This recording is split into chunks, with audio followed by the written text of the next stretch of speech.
당신은 40년 동안 집에서 뭘 한 게 있어요? 밥 한 번 차린 적 있어요? 설거지 한 번이라도 장을 본 적 있어요? 순옥의 목소리가 조용했습니다. 조용할수록 더 무서운 목소리라는 걸 저는 30년 넘게 살면서 알고 있었습니다. 밥 한 번 차린 적 있어요? 설거지 한 번이라도? 할 말이 없었습니다. 아니, 있긴 했습니다. 내가 돈은 벌었잖아. 그 말이 나오는 순간 순옥의 표정이 굳어지는 걸 봤습니다. 더 이상 말하지 않았습니다. 그 침묵이 싸움보다 더 무거웠습니다. 그날 저는 순옥이 짐을 싸는 걸 거실에서 지켜봤습니다. 하지만 붙잡지 않았습니다. 붙잡는 법을 몰랐습니다. 이야기 시작 전에 구독과 좋아요로 함께 해주시면 감사하겠습니다.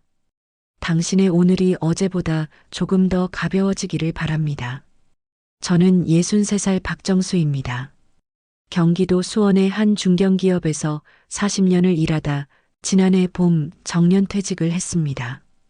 퇴직하던 날 팀원들이 꽃다발을 들고 와서 사진을 찍었습니다. 연봉 6,500만 원을 받던 부장이 케이크 앞에서 웃으며 촛불을 껐습니다. 그게 마지막이었습니다. 다음 날부터 저는 갈 곳이 없어졌습니다. 40년을 매일 아침 6시에 일어났는데 퇴직하고 나서도 몸이 기억해서 6시면 눈이 떠졌습니다. 침대에 누워 천장을 바라보는데 오늘 할 일이 아무것도 없다는 게 이상하게 실감이 나지 않았습니다. 회사로 가는 습관이 몸에 새겨진 것처럼 그냥 버스를 타고 싶어졌습니다. 물론 타지는 않았습니다. 거실로 나와 TV를 켜고 뉴스를 틀었습니다. 말은 들리는데 내용이 머릿속에 들어오지 않았습니다. 평생 바빠서 몰랐는데 이 집이 이렇게 조용한 곳이었나 싶었습니다. 그렇게 석 달이 지났습니다. 퇴직하고 석 달째 되던 어느 화요일 아침 순옥이 부엌에서 한숨을 쉬는 소리가 들렸습니다. 크게 쉬는 한숨이 아니었습니다. 그냥 숨을 내쉬는 것처럼 아주 조용히. 하지만 저는 그 소리를 들었습니다. 거실 소파에 앉아 TV를 보는 척하면서 들었습니다. 30년을 같이 살다 보면 아내의 한숨 소리가 어떤 의미인지 모를 수가 없습니다. 저게 그냥 피곤한 한숨인지 아니면 뭔가를 참는 한숨인지. 그날은 참는 한숨이었습니다. 점심이 되자 순옥이 밥상을 차렸습니다. 된장찌개와 계란말이, 김치 한 접시. 늘 먹던 것들이었는데 그날따라 상이 조용히 놓이는 느낌이 달랐습니다. 밥 먹어요. 말이 짧았습니다. 예전 같으면 오늘 된장찌개 끓였어요. 드세요 하던 사람이었는데 저는 아무 말 없이 자리에 앉아 밥을 먹었습니다. 숟가락 소리만 났습니다. 숟가락으로 그릇 바닥을 긁는 소리. 그게 전부였습니다. 밥을 다 먹고 나서 순옥이 먼저 일어나 설거지를 시작했습니다. 저는 잠깐 앉아 있다가 소파로 돌아왔습니다. 달리 할 일이 없었습니다. 퇴직 동기 모임에서 연락이 왔습니다. 이번 주 목요일에 골프 치러 가자는 단체 카톡이었습니다. 저는 골프를 치지 않습니다. 40년 동안 거래처 접대로 따라다닌 적은 있었지만 좋아서 친 적은 없었습니다. 이번엔 좀 어렵겠습니다 하고 답장을 보냈습니다. 오후에 동네 공원을 한 바퀴 걸었습니다. 벚꽃이 진 자리에 이파리가 무성해진 가로수 길을 걸으면서 평일 낮에 공원에 있는 사람들을 봤습니다. 유모차를 끄는 젊은 엄마들, 산책하는 노부부, 벤치에 앉아 멍하니 비둘기를 보는 할아버지들. 저도 저 모습이 되겠구나 싶었습니다. 그 생각이 드는 순간 발걸음이 느려졌습니다. 집으로 돌아오는데 순옥이 안방에서 전화를 하고 있었습니다. 목소리를 낮추고 있어서 내용은 잘 들리지 않았는데 엄마 많이 안 좋으세요 하는 말이 들렸습니다. 장모님이 올해 88세이신데 몇 달째 건강이 좋지 않다는 걸 알고 있었습니다. 저녁을 먹고 나서 순옥이 말을 꺼냈습니다. 저 다음 주에 내려가야 할 것 같아요. 얼마나? 한 달은 있어야 할 것 같아요. 오빠 혼자는 무리고. 저는 고개를 끄덕였습니다.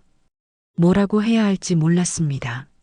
잘 다녀오라는 말도 고생하겠다는 말도 나오지 않았습니다. 그냥 알았어 하고 말았습니다. 순옥이 잠깐 저를 바라보다가 안방으로 들어갔습니다. 그 뒷모습을 보면서 뭔가 말을 해야 한다는 생각은 들었습니다. 하지만 뭘 말해야 하는지 몰랐습니다. 40년 동안 이 집에서 살았는데 이 사람에게 어떻게 말을 건네야 하는지를 몰랐습니다. 그게 처음으로 이상하게 느껴진 밤이었습니다. 순옥이 떠나기 전날 밤 다툼이 시작된 건 별것 아닌 일에서였습니다. 제가 리모컨을 들고 채널을 돌리는데 순옥이 거실로 나왔습니다. 부엌 청소를 막 끝낸 것 같았고 손에 행주를 들고 있었습니다. 내일 아침은 냉장고에 반찬 있으니까 꺼내 드세요. 응. 밥은 밥솥에 넣어 놓으면 자동으로 되니까 쌀만 씻어서 넣으면 되고. 저는 TV를 보면서 고개를 끄덕였습니다. 듣고 있어요? 들어. 순옥이 잠깐 멈추더니 행주를 개기 시작했습니다. 밥솥 어떻게 쓰는지 알아요? 그 말이 걸렸습니다. 모른다는 걸 알면서 물어보는 것 같은 말투였습니다. 40년을 일해서 이 집을 마련하고 아이를 키우고 먹여 살렸는데 밥솥 하나 못 쓴다고 그런 식으로 물어보는 것 같아서 기분이 상했습니다. 알아. 정말요? 안다고. 순옥이 아무 말을 하지 않았습니다. 그 침묵에서 뭔가 쌓인 것이 느껴졌습니다. 저도 느꼈고 순옥도 아는 것 같았습니다. 당신은 40년 동안 집에서 뭘 한 게 있어요? 목소리가 조용했습니다. 오히려 그 조용함이 무서웠습니다. 밥 한 번 차린 적 있어요? 설거지 한 번이라도? 장을 본 적이 있어요? 저는 TV를 끄고 순옥을 봤습니다. 그게 지금 무슨 소리야? 소리가 아니에요. 사실이잖아요. 순옥의 눈이 흔들리지 않았습니다. 그게 더 무서웠습니다. 울면서 하는 말이 아니었습니다. 오래 참아온 사람이 더 이상 참지 않기로 한 것 같은 눈이었습니다. 내가 40년 동안 돈을 벌었잖아. 이 집도 민준이 대학도 전부 내가 번 돈으로. 그 말이 나오는 순간 저도 알았습니다. 이 말이 잘못됐다는 걸. 하지만 입에서 나온 말은 주워 담을 수 없었습니다. 그래요. 순옥이 짧게 말했습니다. 당신이 돈을 벌었죠. 그동안 저는 뭘 했을까요? 질문이었지만 답을 원하는 게 아니었습니다. 저는 입을 다물었습니다. 순옥이 행주를 반듯하게 개어서 식탁 위에 올려놓고 안방으로 들어갔습니다. 문을 닫는 소리가 났습니다. 쾅 닫은 게 아니었습니다. 조용히 천천히 닫혔습니다. 그 소리가 더 오래 남았습니다. 저는 꺼진 TV 화면을 한참 바라봤습니다. 검은 화면에 거실이 거꾸로 비쳤습니다. 소파에 혼자 앉아 있는 사람이 보였습니다. 처음엔 억울하다는 생각이 들었습니다. 40년을 새벽같이 일어나 출근하고 야근하고 주말에도 거래처 나가고 그렇게 벌어온 돈으로 이 집에서 살았는데 그런데 생각이 길어지는데 이상하게 억울함이 오래가지 않았습니다. 순옥이 한 말들이 자꾸 머릿속에 맴돌았습니다. 밥 한 번 차린 적 있어요? 설거지 한 번이라도? 장을 본 적이 있어요? 없었습니다. 한 번도. 그게 갑자기 이상하게 느껴졌습니다. 40년인데 한 번도 없다는 게.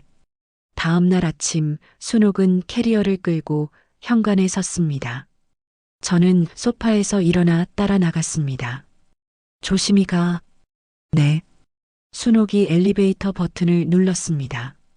저는 현관에 서서 엘리베이터 문이 닫히는 걸 봤습니다. 잘 다녀오라는 말을 하려고 했습니다. 고생하겠다는 말도. 하지만 입이 떨어지지 않아서 그냥 서 있었습니다. 엘리베이터 문이 닫혔습니다. 저는 혼자 남겨진 집으로 들어왔습니다. 현관문을 닫는데 집안이 한꺼번에 조용해지는 느낌이 들었습니다. 이 집에 저 혼자 있다는 게 실감이 나지 않았습니다. 63년을 살면서 이 집에서 혼자인 건 처음이었습니다. 혼자 남겨진 첫날 점심이 문제였습니다. 배가 고파지는데 어떻게 해야 할지를 몰랐습니다. 냉장고에 반찬이 있다고 했으니까 꺼내 먹으면 된다고 순옥이 말했습니다. 밥솥에 쌀 씻어서 넣으면 된다고도 했습니다. 부엌으로 걸어가서 밥솥 앞에 섰습니다. 버튼이 여러 개였습니다. 취사, 보온, 예약, 백미, 현미, 잡곡. 어떤 걸 눌러야 하는지 몰랐습니다. 쌀을 씻는 것도 문제였습니다. 쌀이 어디 있는지부터 몰랐습니다. 찬장을 하나씩 열어봤습니다. 그릇들, 냄비들, 양념통들. 세 번째 찬장 아래 칸에서 쌀통을 찾았습니다. 쌀을 몇 컵 넣어야 하는지 몰라서 대충 2컵을 넣었습니다. 물에 씻는데 물이 뿌옇게 됐습니다. 이걸 몇 번 씻어야 하는지 몰랐습니다. 한 번 씻고 물을 따랐습니다. 물을 얼마나 넣어야 하는지도 몰랐습니다.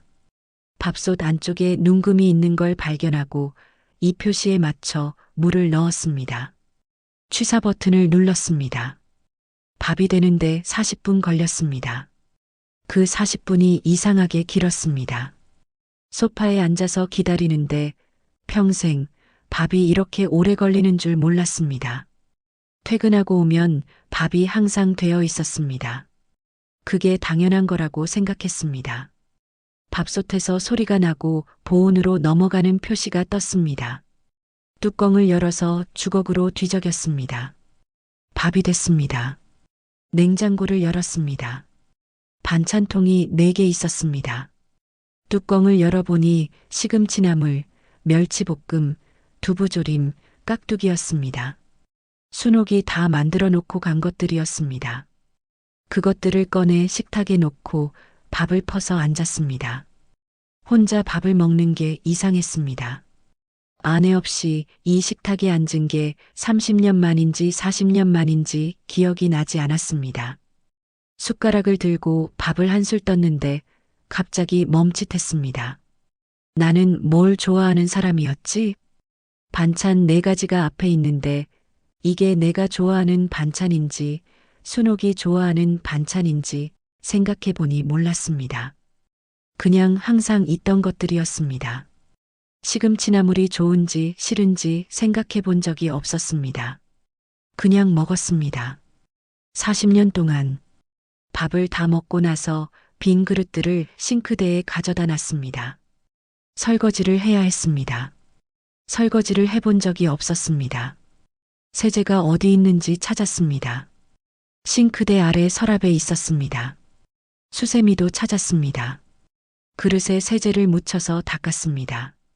생각보다 기름기가 잘 안 닦였습니다. 2번, 3번 닦아서 물로 헹궜습니다. 그릇을 식기건조대에 올려놓는데 손이 물에 젖어 있었습니다. 다 끝내고 나서 손을 닦으면서 생각했습니다. 순옥은 이걸 40년 동안 매일 했구나. 그 생각이 드는데 이상하게 가슴 한편이 묵직해졌습니다. 억울함도 아니고 미안함도 아닌 것 같은데 정확히 어떤 감정인지 몰랐습니다.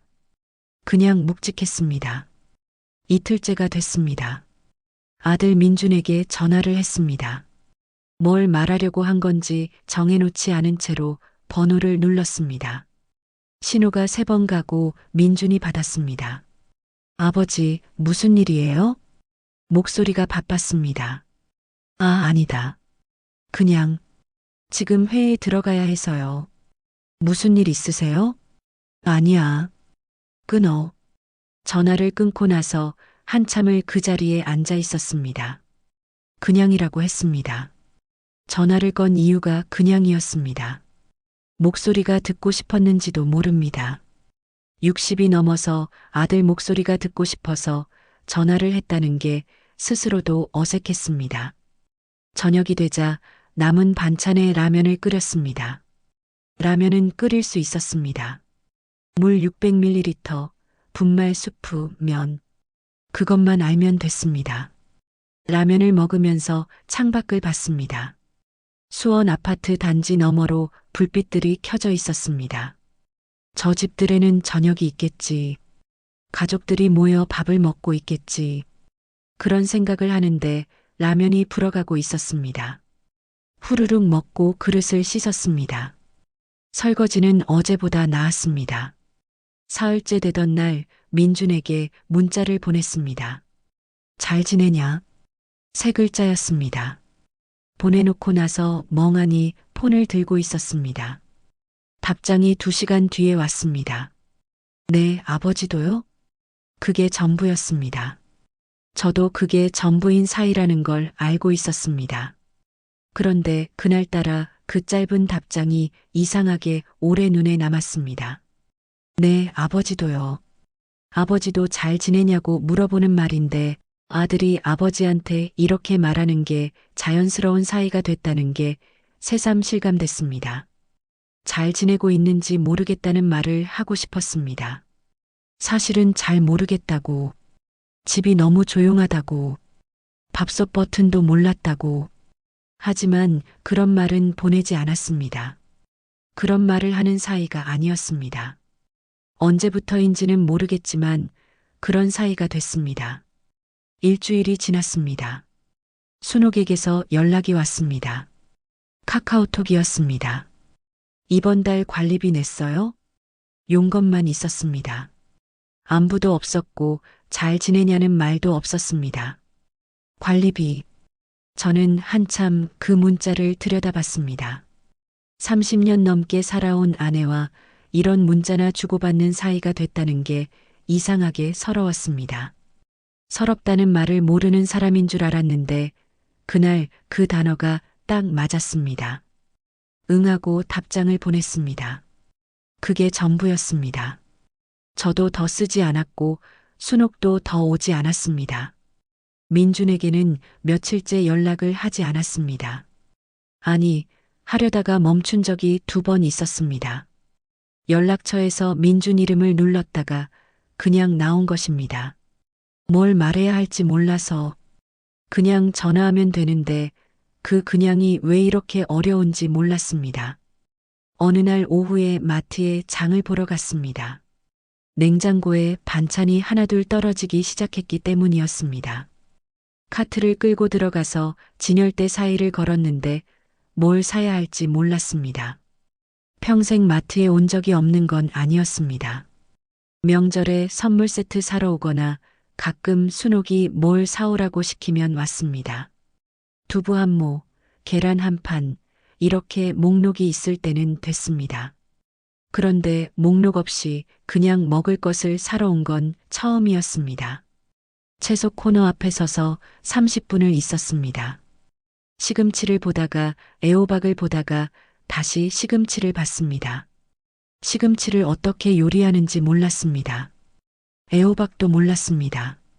결국 카트에 담은 건 두부 한 모와 계란 한 판이었습니다.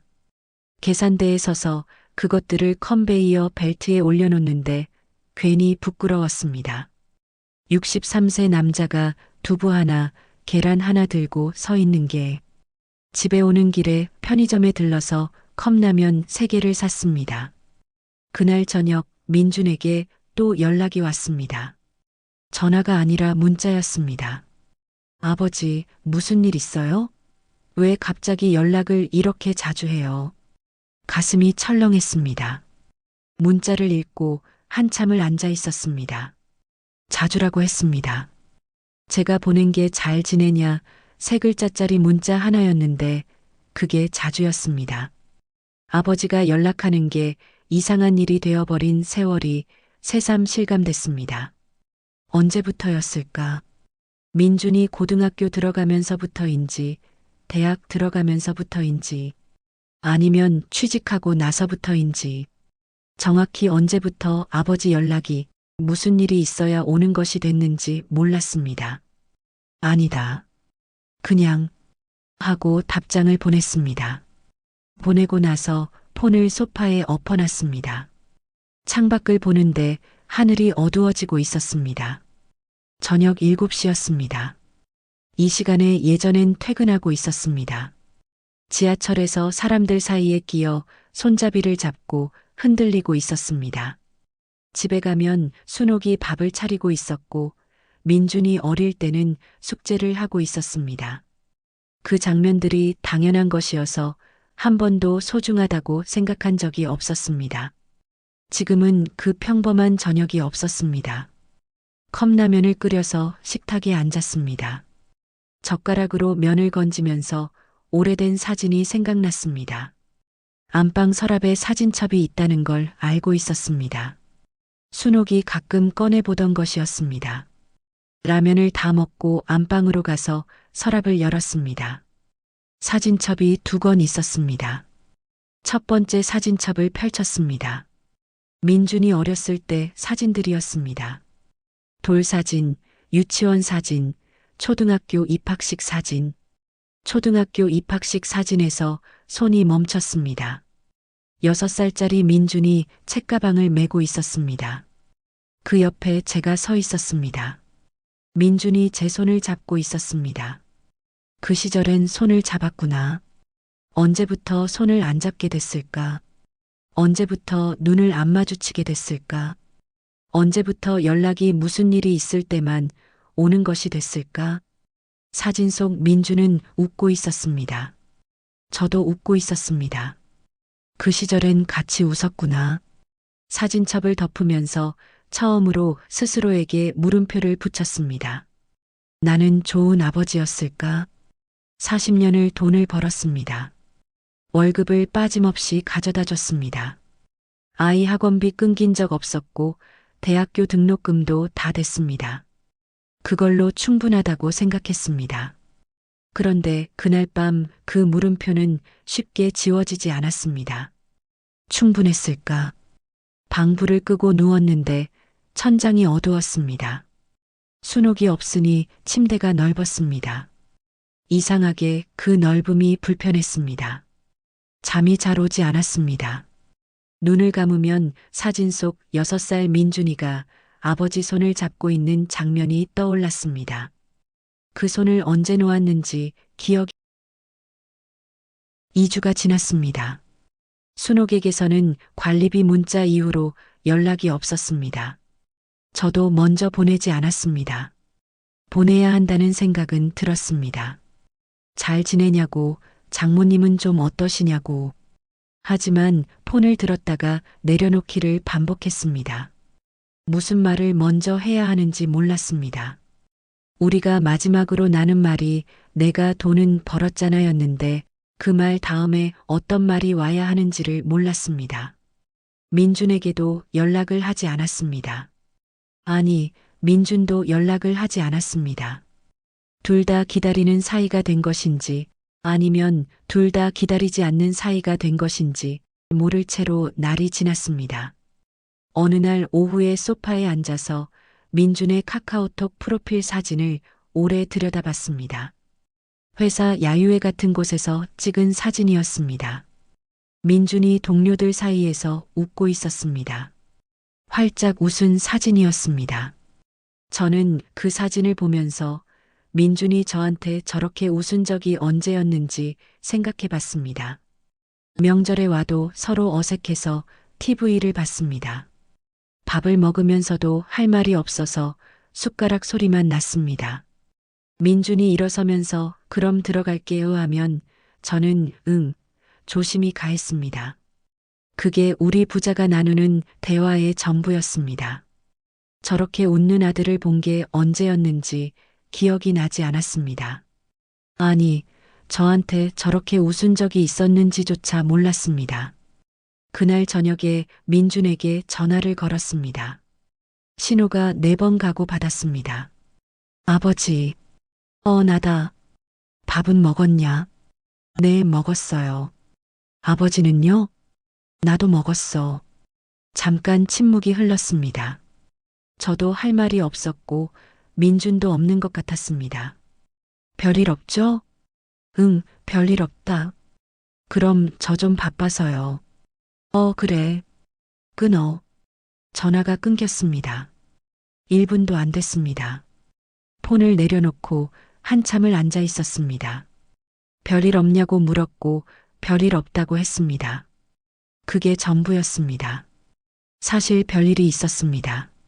처음으로 밥솥 버튼을 눌렀고, 처음으로 마트에서 혼자 장을 봤고, 처음으로 설거지를 했습니다. 처음으로 사진첩을 꺼내 들여다봤고, 처음으로 좋은 아버지였는지 물음표를 가졌습니다. 하지만 그런 말을 하는 사이가 아니었습니다. 그러니까 별일 없다고 했습니다. 다음 날 아침 동네 공원으로 산책을 나갔습니다. 6월이 되어서 아침 공기가 제법 따뜻했습니다. 트랙을 따라 걷는데 앞에 70대로 보이는 노인이 혼자 천천히 걷고 있었습니다. 걸음이 느렸습니다. 지팡이도 없이 그냥 천천히, 아주 천천히 걷고 있었습니다. 추월하려다가 그냥 뒤를 따라 걸었습니다. 그 노인이 벤치에 앉았습니다. 저도 옆 벤치에 앉았습니다. 노인이 가방에서 보온병을 꺼내어 뚜껑에 차를 따랐습니다. 혼자 홀짝홀짝 마시면서 나무를 봤습니다. 표정이 평온했습니다. 외롭거나 쓸쓸한 것 같지 않았습니다. 저는 그 옆에 앉아서 같이 나무를 봤습니다. 저 노인은 어떻게 저렇게 혼자 있을 수 있을까? 혼자 있어도 저렇게 평온한 얼굴을 할 수 있을까? 저는 2주 동안 혼자 있으면서 한 번도 저런 표정이 된 것 같지 않았습니다. 잠깐 뒤에 노인이 일어서면서 저를 보고 고개를 끄덕였습니다. 저도 고개를 끄덕였습니다. 노인이 천천히 걸어갔습니다. 한참을 그 자리에 앉아 있었습니다. 저 노인한테는 저렇게 천천히 걷고 혼자 차를 마시고 나무를 보는 하루가 충분한 것처럼 보였습니다. 나는 왜 이 조용함이 이렇게 불편한 걸까? 40년을 바쁘게 살았더니 가만히 있는 법을 잃어버린 건지도 몰랐습니다. 아니면 처음부터 몰랐는지도. 집에 돌아오는 길에 편의점 앞을 지나치다가 멈췄습니다. 유리창 너머로 컵라면들이 쌓여 있는 게 보였습니다. 2주 동안 컵라면을 몇 개 먹었는지 세어봤습니다. 12개쯤 됐습니다. 63세 남자가 아내 없는 2주 동안 컵라면 12개를 먹었습니다. 그 숫자가 웃기기도 하고 서글프기도 했습니다. 편의점에 들어가지 않고 그냥 집으로 올라왔습니다. 부엌에 서서 냉장고를 열었습니다. 두부 반모가 남아 있었고 계란이 4개 있었습니다. 자투리 채소 몇 개가 있었습니다. 오늘은 컵라면 말고 뭔가를 해보자는 생각이 들었습니다. 이유는 잘 몰랐습니다. 그냥 그런 생각이 들었습니다. 폰을 꺼내서 검색창에 입력했습니다. 계란으로 만들 수 있는 음식, 계란말이를 만들기로 했습니다. 유튜브에서 영상을 찾아서 틀어놓고 부엌에 섰습니다. 계란 3개, 소금 약간, 식용유. 재료는 간단했습니다. 계란을 그릇에 깨 넣었습니다. 첫 번째 계란은 껍데기가 노른자 안으로 들어갔습니다.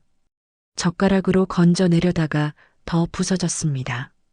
그냥 두기로 했습니다. 두 번째, 세 번째 계란은 무사히 깼습니다. 소금을 넣고 젓가락으로 저었습니다. 영상에서는 노른자와 흰자가 완전히 섞일 때까지 저으라고 했습니다. 한참을 저었습니다. 후라이팬에 식용유를 두르고 불을 켰습니다. 중불이라고 했는데 중불이 어느 정도인지 몰랐습니다. 대충 중간쯤으로 맞췄습니다. 계란물을 부었습니다. 지글거리는 소리가 났습니다.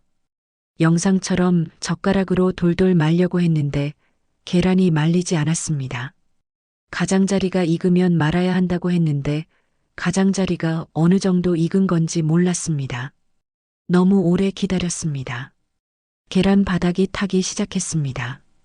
탄 냄새가 났습니다. 급하게 뒤집으려다가 계란이 반으로 접혔습니다. 계란말이가 아니라 계란 부침이 됐습니다. 그것마저 한쪽이 검게 탔습니다. 불을 끄고 프라이팬을 내려다봤습니다. 검게 탄 계란 부침 하나. 그게 첫 번째 요리였습니다. 그래도 접시에 담았습니다. 밥이랑 같이 식탁에 앉아서 먹었습니다. 탄 부분을 피해가며 먹었습니다. 맛은 없었습니다. 그런데 이상하게 기분이 나쁘지 않았습니다. 내가 만든 거니까. 이게 내가 만든 거니까. 다음 날은 된장찌개를 끓이기로 했습니다. 검색해서 레시피를 찾았습니다. 두부, 애호박, 된장, 다시마 육수. 재료를 사러 마트에 다시 갔습니다. 이번엔 30분을 서성이지 않았습니다. 레시피를 폰에 저장해두고 그대로 카트에 담았습니다. 애호박 하나, 두부 한 모, 된장, 다시마는 찬장에 있는 걸 발견했습니다. 순옥이 쓰던 것들이 찬장 구석에 있었습니다. 다시마, 국간장, 들깨가루, 이것들이 여기 있는 줄 몰랐습니다. 40년을 이 부엌에서 밥을 먹었는데 냄비에 물을 붓고 다시마를 넣어서 육수를 냈습니다. 두부를 깍둑 썰기 하다가 크기가 제각각이 됐습니다. 애호박은 반달 모양으로 썰었는데 두께가 일정하지 않았습니다. 그래도 다 넣었습니다. 된장을 풀었습니다. 얼마나 넣어야 하는지 몰라서 레시피에 나온 2큰술을 넣었습니다. 끓으면서 간을 봤습니다. 짰습니다. 많이 짰습니다. 물을 더 넣었습니다. 또 간을 봤습니다. 아직 짰습니다. 물을 더 넣었습니다. 결국 냄비 가득 됐습니다. 찌개가 아니라 된장국이 됐습니다. 그것도 짠 된장국. 밥이랑 같이 먹었습니다. 짰지만 먹었습니다. 2그릇을 먹었습니다. 그날 밤이었습니다. 민준에게서 전화가 왔습니다. 먼저 오는 전화가 드문 일이어서 받으면서 가슴이 철렁했습니다. 아버지, 나 이번 주말에 좀 바빠서요. 그래. 무슨 일 있냐? 그냥 친구들이랑 약속이 있어서요. 혹시 오라고 하시려고요? 오라고 하려던 게 아니었습니다. 오라고 할 생각이 없었습니다. 그런데 민주는 제가 오라고 할 것 같아서 미리 전화를 한 것이었습니다. 아니다. 그냥 전화했어. 네. 그럼 다음에 시간 날 때 연락할게요. 응. 전화가 끊겼습니다. 폰을 내려놓으면서 이상한 감정이 올라왔습니다. 서운함이라고 해야 할지, 허탈함이라고 해야 할지. 오라고 하지도 않았는데 못 간다고 먼저 전화를 한 아들이 서운했습니다. 아버지 전화가 그렇게 부담스러운 것이 됐다는 게. 그런데 생각이 거기서 멈추지 않았습니다. 민준이 왜 그렇게 됐는지. 어릴 때 민준이 학교에서 돌아오면 저는 항상 회사에 있었습니다. 민준이 아프다고 해도 순옥이 혼자 병원에 데려갔습니다. 운동회에 한 번도 간 적이 없었습니다. 중요한 시험날 아침에도 그냥 출근했습니다. 한 번은 민준이 중학교 때 담임 선생님한테 연락이 왔습니다. 학교에서 친구랑 다퉜다고, 아버지가 한번 오셨으면 한다고. 저는 그날도 거래처 미팅이 있어서 순옥을 보냈습니다. 그날 저녁 민준이 방에서 나오지 않았습니다. 저는 문 앞에서 잠깐 서 있다가 그냥 들어가지 않았습니다. 뭐라고 해야 할지 몰라서. 그게 생각났습니다. 수십 년 전 그날 밤이 문 앞에 서 있던 제가, 들어가지 못하고 돌아선 제가, 민주는 그날 문이 열리기를 기다렸을 수도 있었습니다. 아버지가 들어와서 뭔가 말해주기를 기다렸을 수도 있었습니다. 문은 열리지 않았습니다. 저는 그냥 거실로 나와서 TV를 켰습니다. 그 하나가 아니었을 것입니다. 그런 순간들이 쌓이고 쌓여서 지금의 어색한 부자가 됐을 것입니다. 서로 할 말이 없는 사이가 됐을 것입니다. 아버지 전화가 부담스러운 사이가 됐을 것입니다. 처음으로 그게 제 탓이라는 생각이 선명하게 들었습니다. 억울하다거나 변명하고 싶다는 생각이 들지 않았습니다. 그냥 선명하게 내 탓이었습니다. 부엌으로 가서 남은 된장국을 데웠습니다. 아직도 짰습니다. 그래도 한 그릇을 다 먹었습니다. 창밖에 비가 내리기 시작했습니다. 6월 장마가 시작된 것이었습니다. 빗소리를 들으면서 한참을 앉아 있었습니다. 순옥한테 전화를 하고 싶었습니다. 미안하다는 말을 하고 싶었습니다. 그런데 미안하다는 말을 하는 방법을 몰랐습니다. 30년 동안 한 번도 해본 적 없는 말이었습니다. 폰을 들었다가 내려놨습니다. 또 들었다가 내려놨습니다.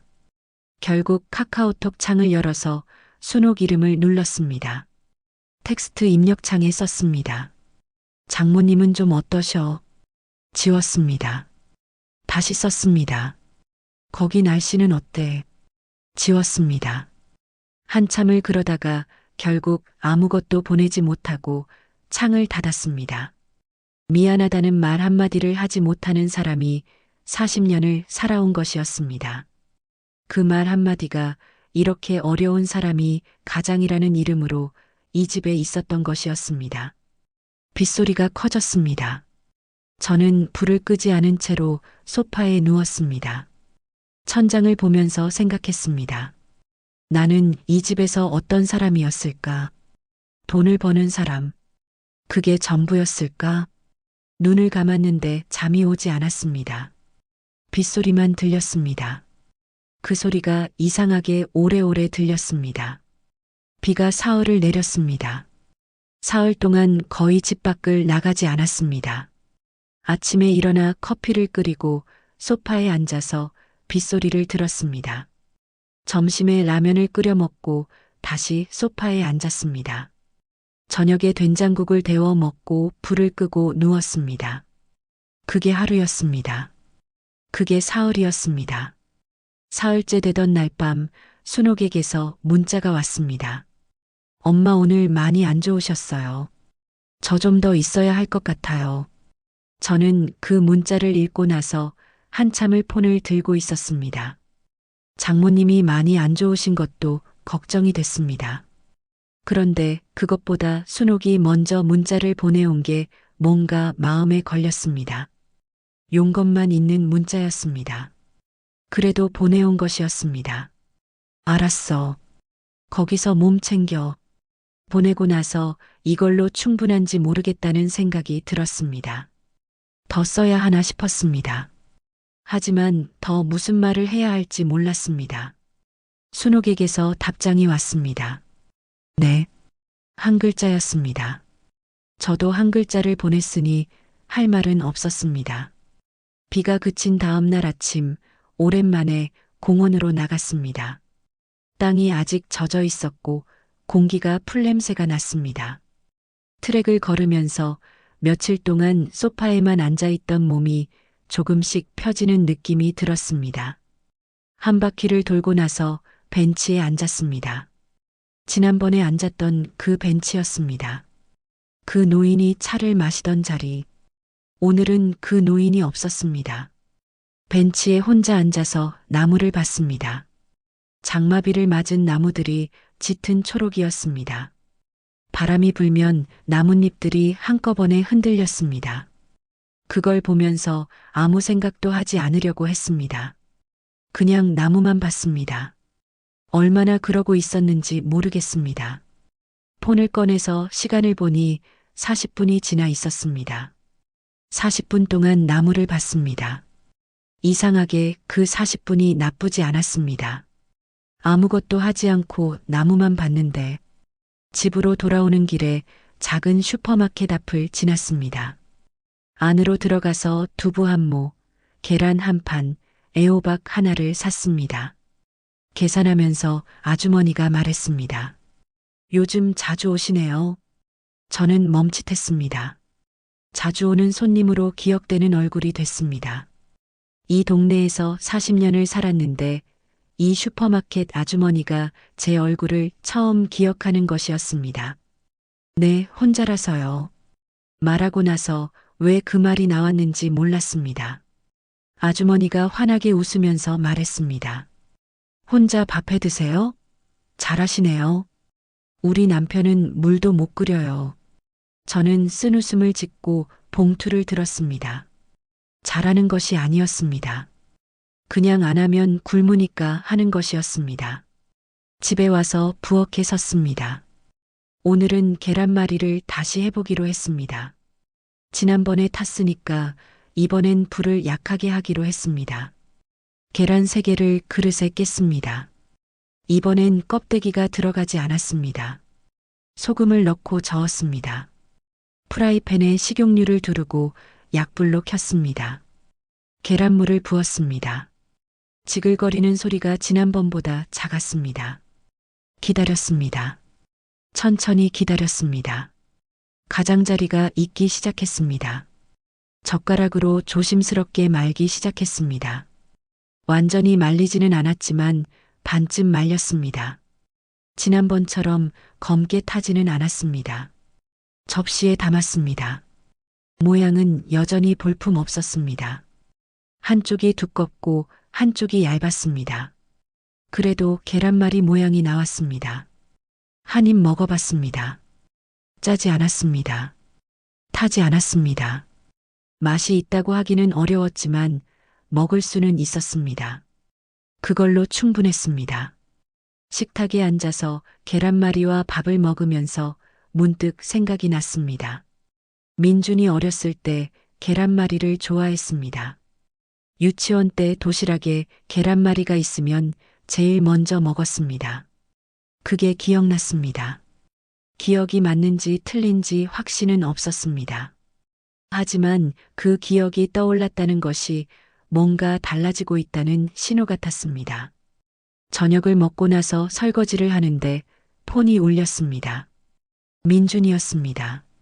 받으면서 손에 물이 묻어 있어서 수건에 닦으며 받았습니다. 아버지, 왜?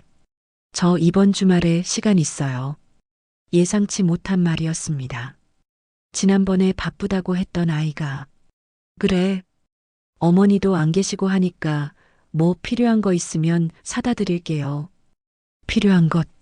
민준이 생각하기에 아버지 혼자 집에 있으면 뭔가 필요한 게 있을 것이고 그걸 사다 주러 오겠다는 것이었습니다. 장을 받아주러 오겠다는 말이었습니다.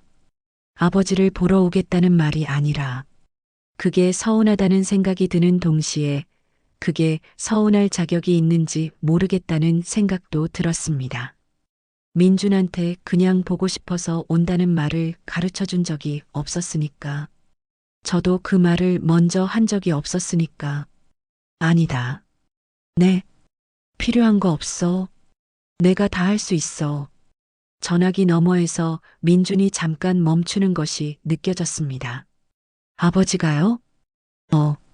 요즘 혼자 해먹어. 또 침묵이 흘렀습니다. 그래도 한번 갈게요. 바쁘면 안 와도 돼. 아니요, 갈게요. 짧게 말하고 전화가 끊겼습니다. 폰을 내려놓고 한참을 서 있었습니다. 갈게요. 짧은 말이었는데 이상하게 가슴 한쪽이 움직였습니다. 아들이 오겠다고 했습니다. 뭔가를 사다 주러 오는 것이라도 그래도 오겠다고 했습니다. 부엌으로 돌아와서 설거지를 마저 했습니다. 그릇을 닦으면서 주말에 뭘 해줄 수 있을지 생각했습니다. 계란말이는 할 수 있었습니다. 된장찌개는 짜지만 끓일 수 있었습니다. 그것만으로 될지 모르겠지만 그게 지금 제가 할 수 있는 전부였습니다. 설거지를 다 마치고 물기를 닦으면서 거울에 비친 제 얼굴을 봤습니다. 부엌 창문에 희미하게 비친 얼굴이었습니다. 63세. 계란말이를 이제 겨우 타랑케 만들 수 있는 나이.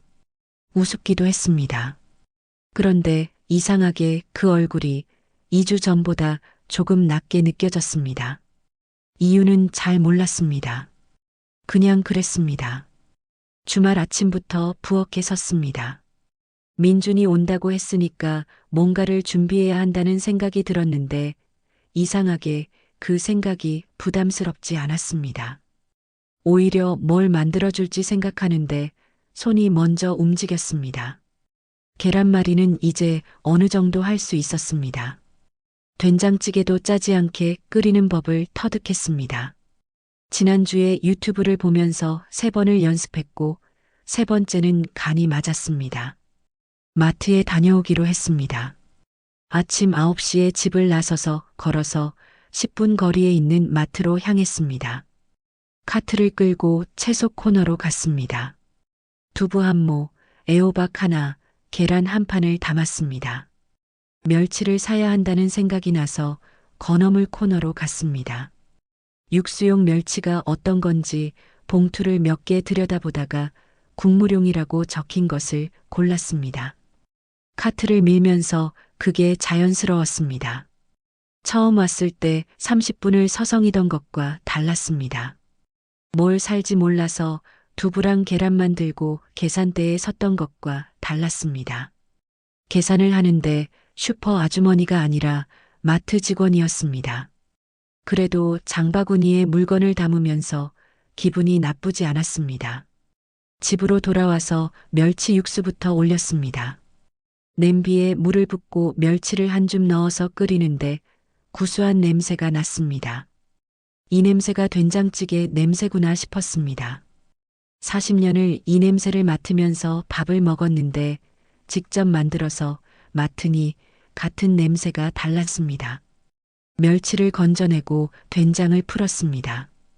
이번엔 한 큰술 반만 넣었습니다. 두부를 깍둑 썰기 하는데 크기가 지난번보다 골았습니다. 애호박을 반달로 썰어서 넣었습니다. 간을 봤습니다. 짜지 않았습니다. 한 번 더 봤습니다. 조금 더 끓이면 될 것 같았습니다. 불을 줄이고 계란말이를 시작했습니다. 계란 4개를 깼습니다. 민준도 먹어야 하니까 1개 더 넣었습니다. 소금을 넣고 충분히 저었습니다. 프라이팬에 식용유를 두르고 약불로 달궜습니다. 계란물을 부으면서 천천히 기다렸습니다. 가장자리가 익기 시작하는 걸 보면서 젓가락으로 조심스럽게 말았습니다. 이번엔 2번을 말았습니다. 완벽하지는 않았습니다. 한쪽이 약간 두꺼웠습니다. 그래도 계란말이 모양이 났습니다. 타지 않았습니다. 접시에 담아서 먹기 좋게 썰었습니다. 단면이 노랗게 나왔습니다. 그 단면을 보면서 잠깐 멈췄습니다. 민준이 어렸을 때 계란말이 단면을 보면서 좋아했던 기억이 났습니다. 노란 색깔이 예쁘다고 했습니다. 그게 기억났습니다. 민준이 온 건 오후 1시였습니다. 초인종이 울려서 현관문을 열었습니다. 민준이 서 있었습니다. 손에 과자 봉지가 들려 있었습니다. 왔냐? 네. 민준이 안으로 들어오면서 신발을 벗는데 부엌에서 된장찌개 냄새가 나자 멈칫했습니다. 뭐예요, 이 냄새? 된장찌개. 아버지가요? 민준이 부엌 쪽을 힐끔 봤습니다. 식탁에 계란말이가 접시에 담겨 있는 것도 봤습니다. 직접 하셨어요? 응. 민준이 아무 말을 하지 않았습니다. 그냥 소파에 가방을 내려놓고 식탁 쪽으로 왔습니다. 계란말이 접시를 들여다보면서 말했습니다. 언제부터 요리를 하셨어요? 엄마 내려가고 나서. 그게 1달 됐잖아요. 응, 1달 됐다. 민준이 의자를 빼고 앉았습니다. 저도 맞은편에 앉으면서 된장찌개를 가운데 놓았습니다. 밥을 각자 퍼서 앉았습니다. 잠깐 침묵이 흘렀습니다. 늘 있던 침묵이었습니다. 그런데 오늘은 그 침묵을 그냥 두기로 했습니다. 억지로 뭔가를 말하려고 하지 않았습니다. 민준이 먼저 계란말이를 집었습니다. 한 입 먹었습니다. 씹다가 말했습니다. 짜지 않네요. 이번엔 간 맞춰봤어. 된장찌개도요? 먹어봐. 민준이 된장찌개를 한 숟가락 떴습니다. 간을 보는 것처럼 천천히 먹었습니다. 괜찮은데요? 그 말이 생각보다 크게 들렸습니다. 괜찮다는 말이. 그래. 네. 진짜로요. 저는 된장찌개를 한술 먹었습니다. 괜찮았습니다. 스스로 먹어도 괜찮았습니다. 밥을 먹으면서 말이 조금씩 나왔습니다. 억지로 꺼낸 말이 아니었습니다. 처음엔 밥솥 버튼도 몰랐다. 민준이 픽 웃었습니다. 진짜요? 쌀도 어디 있는지 몰라서 찬장을 다 열었어. 민준이 웃음을 참는 것 같았습니다. 그러다가 결국 웃었습니다. 그 웃음을 본 게 얼마만인지 몰랐습니다. 저도 모르게 따라 웃었습니다. 마트도 처음엔 뭘 사야 할지 몰라서 두부랑 계란만 사왔어. 30분을 서성이다가 아버지가요? 웃기지? 민준이 고개를 저었습니다. 아니요. 그냥 몰랐어요. 아버지가 그런 걸 해보신 적이 없으신 줄은 알았는데 말이 거기서 멈췄습니다. 민준이 뭔가를 더 말하려다가 된장찌개를 한술 더 떴습니다. 저도 더 묻지 않았습니다. 그냥 같이 밥을 먹었습니다. 밥을 다 먹고 나서 민준이 일어나 설거지를 하려고 했습니다. 제가 먼저 일어섰습니다. 내가 할게. 아버지가요? 앉아 있어. 민준이 멈칫하다가 다시 의자에 앉았습니다. 저는 그릇들을 싱크대로 가져가서 물을 틀었습니다. 세제를 묻혀서 닦는데 뒤에서 민준이 말했습니다. 저 어릴 때 계란말이 좋아했어요. 손이 멈췄습니다. 알아. 아셨어요? 도시락에 있으면 제일 먼저 먹었잖아. 뒤에서 민준이 아무 말을 하지 않았습니다. 저도 말을 더하지 않고 설거지를 계속했습니다. 물소리만 났습니다. 그 물소리가 이상하게 따뜻했습니다. 그릇을 다 닦고 물기를 닦으면서 뒤를 돌았습니다. 민준이 식탁에 앉아서 과자 봉지를 뜯고 있었습니다. 아버지도 드실래요? 줘봐. 과자를 받아서 소파에 앉았습니다. 민준도 소파로 왔습니다. TV를 틀었습니다. 야구 중계가 나왔습니다. 민준이 야구를 좋아하는지 몰랐습니다. 물어볼까 하다가 그냥 뒀습니다. 민준이 먼저 말했습니다. 아버지, 야구 보세요? 가끔. 너는? 저도 가끔요.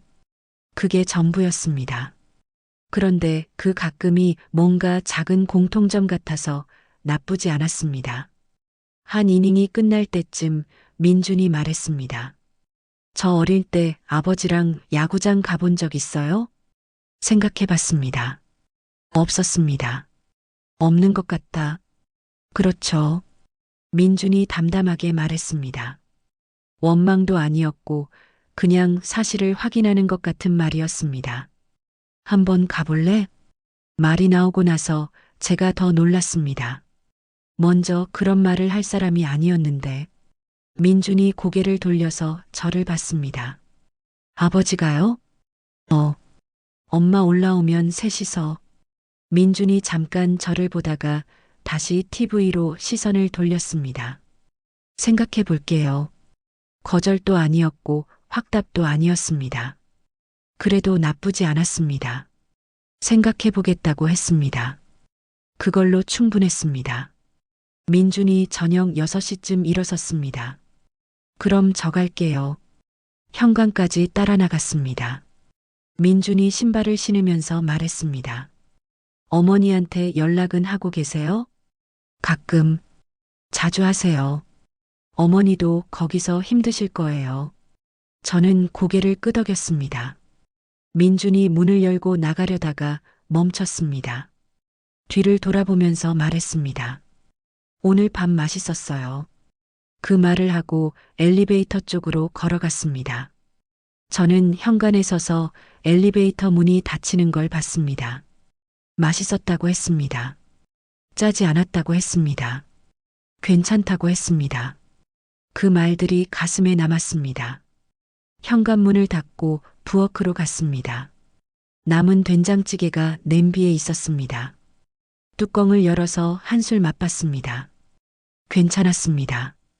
진짜로 괜찮았습니다. 그날 밤 순옥에게 전화를 걸었습니다. 신호가 2번 가고 받았습니다. 왜요? 민준이 왔다 갔어. 그래요? 언제요? 오늘. 밥 같이 먹었어. 무슨 밥이요? 내가 했어. 전화기 너머에서 잠깐 침묵이 흘렀습니다. 당신이요? 응. 된장찌개랑 계란말이. 맛은요? 민준이가 맛있다고 했어. 순옥이 아무 말을 하지 않았습니다. 그 침묵이 어떤 종류인지 알 것 같았습니다. 놀란 것 같으면서도 뭔가 다른 것이 섞인 침묵이었습니다. 장모님은 좀 어떠셔? 오늘은 좀 나으셨어요. 그래. 수고하네. 말이 거기서 멈출 것 같았습니다. 늘 그랬으니까. 그런데 이번엔 멈추지 않기로 했습니다. 순호가 30년 만에 이름을 불렀습니다.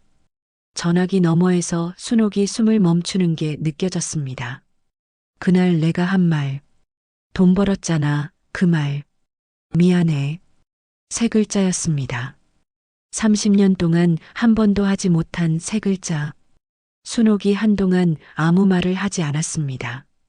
전화가 끊긴 것인지 싶어서 폰을 귀에서 떼어 화면을 봤습니다. 통화 중이었습니다. 다시 귀에 갖다 댔습니다. 알았어요. 짧았습니다. 하지만 알았다고 했습니다. 조심히 자. 네. 전화가 끊겼습니다.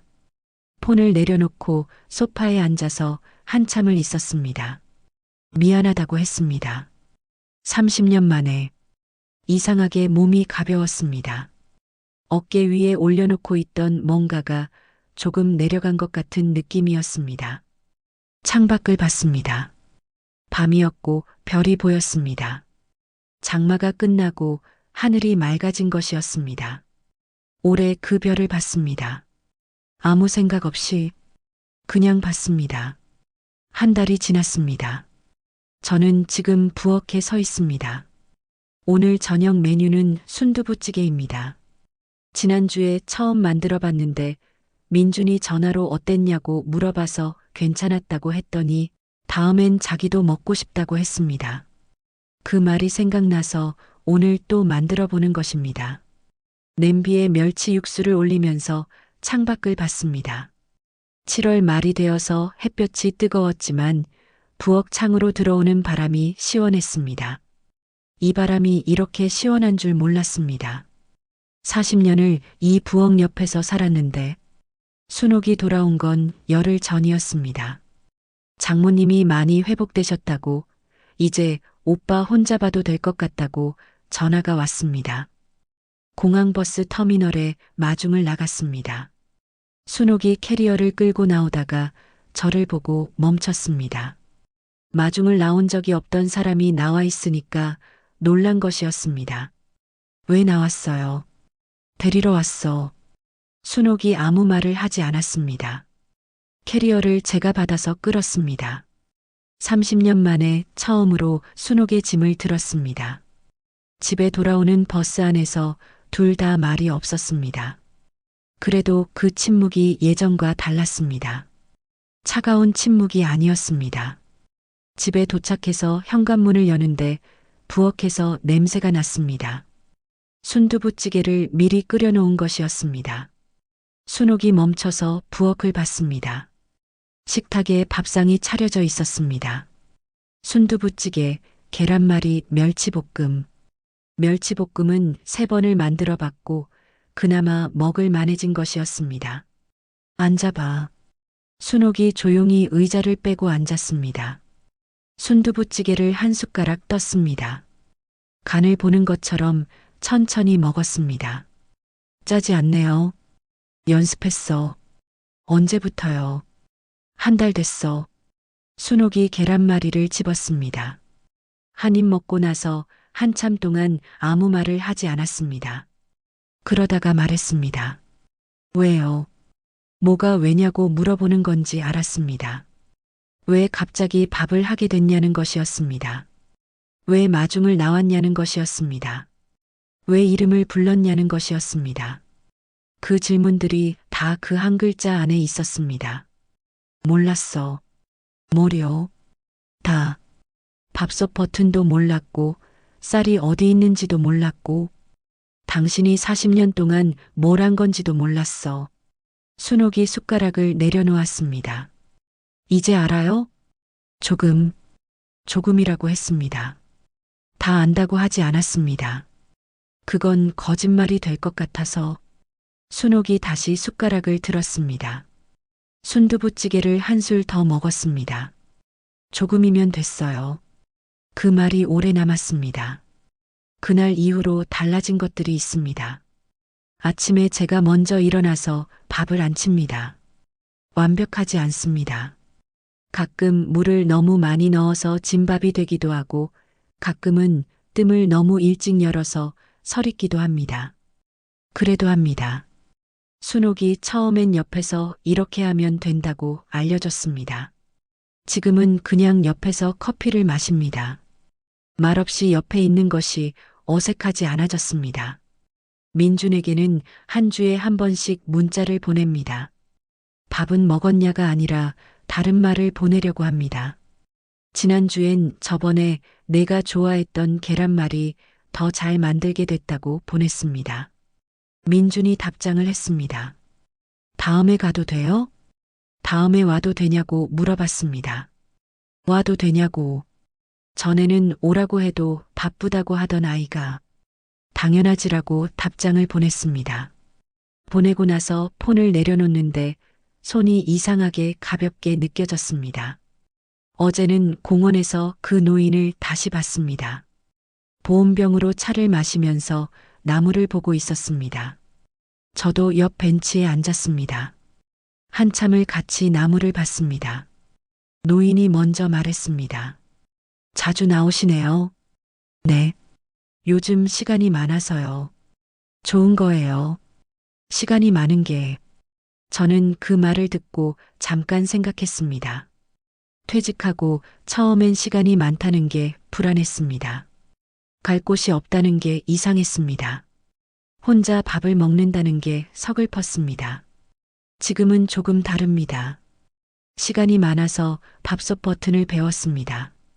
시간이 많아서 계란말이를 연습했습니다. 시간이 많아서 사진첩을 꺼내 들었습니다. 시간이 많아서 미안하다는 말을 처음으로 했습니다. 그렇네요. 제가 말했습니다. 노인이 고개를 끄덕이고 다시 나무를 봤습니다. 저도 나무를 봤습니다. 바람이 불었습니다. 나뭇잎들이 한꺼번에 흔들렸습니다. 그게 좋았습니다. 이유 없이 그냥 좋았습니다. 저는 지금도 모르는 게 많습니다.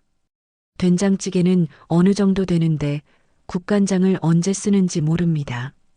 들깨가루가 찬장에 있는데 어디에 쓰는 건지 모릅니다.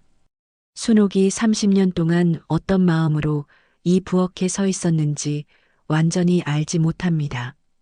민준이 그 닫히지 않던 방문 앞에서 어떤 마음이었는지 다 알지 못합니다. 다 알게 되는 날이 올지도 모르겠습니다. 하지만 조금씩은 알아가고 있습니다. 그걸로 지금은 충분하다고 생각합니다. 오늘도 부엌에 서 있습니다. 순두부찌개가 끓기 시작했습니다. 구수한 냄새가 집 안으로 퍼졌습니다. 잠깐 뒤에 순옥이 안방에서 나와서 부엌 입구에 섰습니다. 냄새를 맡으면서 말했습니다. 오늘은 뭐예요? 순두부찌개. 또요? 연습해야 하니까. 순옥이 피식 웃으면서 식탁 의자를 빼고 앉았습니다. 그 웃음을 보면서 저도 웃었습니다. 작은 웃음이었습니다. 아무도 모를 것 같은 작은 웃음. 63년 살면서 이 부엌에서 처음 웃어보는 것 같았습니다. 여기까지 들어주셔서 고마워요. 이 이야기가 당신 마음에 조용히 남기를 바랍니다. 정답은 없어요. 각자의 선택이 있을 뿐이죠. 당신의 오늘이 어제보다 조금 덜 아프기를. 이야기가 마음에 남았다면 구독으로 함께 해주세요.